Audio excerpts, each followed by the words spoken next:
Huyu mwenzetu anauliza kwamba nitajuaje kama ramani imesajiliwa?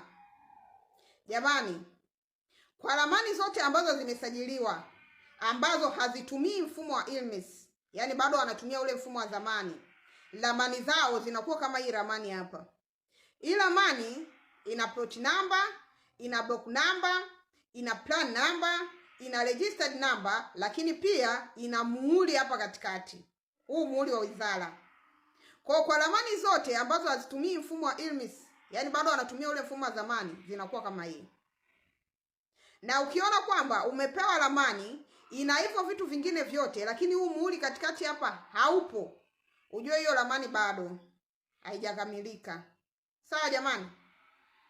Na kwa uhakika zaidi au kujithibitishia zaidi, unaweza ukamtafuta mpimaji ardhi aweze kukuthibitishia kwamba hii ramani imesajiliwa au bado. La hasha, unaweza ukaenda we mwenyewe ofisi za ardhi za mkoa ili kuhakiki hiyo ramani ambayo umepewa kama kweli imesajiliwa au bado. Sawa jamani?